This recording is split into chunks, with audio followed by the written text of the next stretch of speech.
At this point last year, the #1 unit in the game was Ultra Majin Vegeta, known for his counter gauge and the fact that his ultimate art is able to inflict no switching, which pretty much guarantees the death of whoever he's fighting. But that was arguably until the part 3 of the 2024 festival, where the Dragon Ball Legends developers decided to release Ultra Beast Gohan. Now I can't stamp it as concrete because at that time, there was two sides of the Legends community. One half which definitely felt like Ultra Majin Vegeta was still the most oppressive unit in the game, as he had been for about over 2 months. But there was the other side, because of Ultra Beast Gohan's active gauge, those people felt that he was the direct counter to Ultra Majin Vegeta, in a sense resetting the meta. But something that should be pointed out is that Ultra Beast Gohan being in a position to be argued as the second best or slightly worse than Ultra Majin Vegeta shows you that they didn't go overkill with a unit that you would expect to be overkill. For one, it's a Gohan, and as we've seen as of recent, they really don't hold back with Gohan. But for two, the finale of a celebration, the Ultra, is not non-negotiably #1. That in itself could be seen as a good thing, but at the same time, it's for sure shocking given the developer's track record with big releases. We're now in 2025, and we're in the finale of the 2025 Legends Festival, where we have gotten Ultra Super Saiyan 4 Goku. And in the same way, their release of Super Saiyan 4 Goku doesn't feel like the oppressive beast we would have expected the finale of the festival to be, the newest Ultra. And is this a good thing, or is it a bad thing? Their design philosophy for the past 2 Ultras, specifically for the festival, has been quite interesting, and I wanted to talk about it. So let's get into this. At the core of any new Ultra release, I think that if that unit isn't the #1 unit in the game non-negotiable, it does feel a little bit like they missed the mark. That doesn't mean they actually missed the mark, but it does feel like that. I think a big factor for this is that Ultras are meant to be the highest rarity in the game, so objectively, they should be the best. It's a 1 + 1 = 2 type of thing. Very easy to see that if the highest rarity thing, the highest value thing, quote unquote, the thing they put most effort in for the reveals, they put the most effort in for the design, the ink, the intro, supposedly the animations. But regarding what we've seen recently, for sure the mechanics, you'd think the unit would be outwardly #1. But if the discussion can be had, I think that in itself shows that there is some sort of fallacy regarding whether that's true or not. Like I said before, it feeling like that doesn't mean it's necessarily a bad thing, but if it does feel like that, especially during a celebration, it can put a damper on people at first sight. Not everybody wants to super analyze the unit and say, oh yeah, they're actually pretty good and things like that. Some people just want to hop on the game and feel like their new unit is very solid. And if you don't put them in the game properly with the equipment, the right team, you might feel like, yeah, this ain't it, man. I think out of all releases, Ultras of all releases should have lesser restrictions, especially if they're going to be the ender of a celebration. In a celebration, there's meant to be so much freedom. You have these opportunities in monthly releases to build up the team and put restrictions there, but then on the unit that everybody's going to be summoning for, everybody's tuning in for, you restrict it to a certain group of people, it can feel a bit isolating. I was running a lot of jokes about the Ultra that was going to release regarding Ultra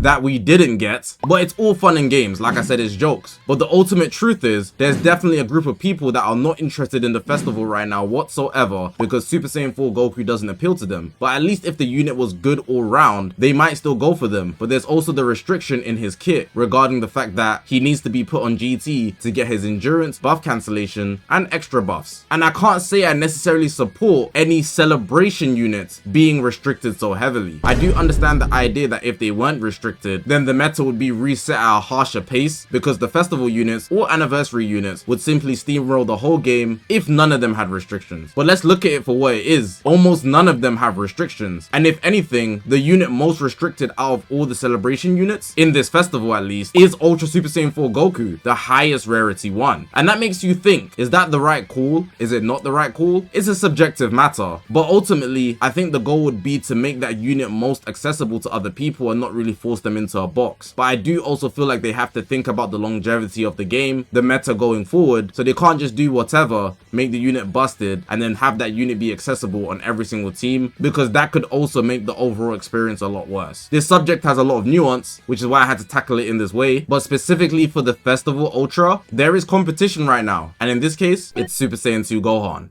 Now, a lot of that first point that I mentioned about Ultras being the highest rarity, so they should have the most value, does naturally lean more to to the idea of Super Saiyan 4 Goku isn't good enough. But I think him being this way, the design that he has, is ultimately the best thing for the meta. Super Saiyan 4 Goku's design is built in a way to amp what I would call invisible influence. On the battlefield, there are things you are wary of when you know a certain character can do something. For example, if a character has an explosive green, you will be very wary of hitting strike arts, because if they vanish you, even if it's not a perfect vanish, you know that explosive green's going off. They do not have to time a vanish or anything like that, or an art card to get priority over you. That green card is going to give them a free starter, and that's very annoying. But before you even press any art card or make a decision on the battlefield, that is affecting you, but it's invisible. You don't see it until it actually takes play, but because you know it's a potential outcome on the battlefield, it stops you from making certain plays at certain times. And Super Saiyan 4 Goku's kit does a lot of that. His anti-Rising Rush mechanic basically makes it so that nobody wants to use the Rising Rush if he's on the team being used. That in itself will long out the game, because people are more prone to just break down the enemy team through simple arts cards, blue cards, ultimate arts, etc. But they're less prone to use the Rising Rush as a result of his existence. So in a game, you might never see that mechanic go off, but you not seeing the mechanic go off is proof of his influence. It's literally his influence. Otherwise, people would rush, because that's an easier way to get to the end of the game with your victory. He also has major disrupt, so fighting him, combos are not super effective. You gotta hit big nukes early, otherwise your cost is gonna go up and you're not gonna be able to afford to extend your combo anyways, or you'll get to the third card and he would seal your strike, blast, and green cards. How are you gonna afford to play? How are you gonna even press any cards? You simply won't be able to. And that type of influence slows down the battle immensely. So unlike a unit like Super Saiyan 2 Gohan, who was easily the #1 unit prior to this part 3, Super Saiyan 2 Gohan prizes himself in high damage. He also does have survivability, but his main thing is high damage. He literally took over the game. I've done a video on how impressive he is, and he literally can get up to 750% damage if you get him in the right scenario with build up. But even at a base, he's at like a stupid number like 500%. But this game isn't always a damage beats all situation, especially with the Super Saiyan 4 Goku and how he synergizes with his GT team. So the invisible influence that he puts onto the battlefield, but the GT team that you can run him on, or some family members you can pair him with, also have survivability, making it so that defensively, wherever he is, the team is very strong. It's like an invisible box closing in on you, making you suffocate. When Super Saiyan 4 Goku is involved, you cannot run freely, but offensively, he's not exactly the most worrisome unit on the battlefield. He still can do big damage, don't get it twisted, but that's not exactly what he's on the field for. And I think to design an ultra like that presents it as if he's not super valuable, and that's why there's an argument of if Super Saiyan 2 Gohan is going to be better than him. And that in itself tells me he's not non-negotiably #1, but the fact that he has that influence is room to make him #1 in a lot of people's eyes. And I think that sort of balance, where you have one unit that's super oppressive and another unit that's controlling the battlefield defensively, is actually a good mix for the meta, because it promotes different play styles, and there's a degree of not just power cliffing the previous unit that released, but still making the unit valuable, just in a different way.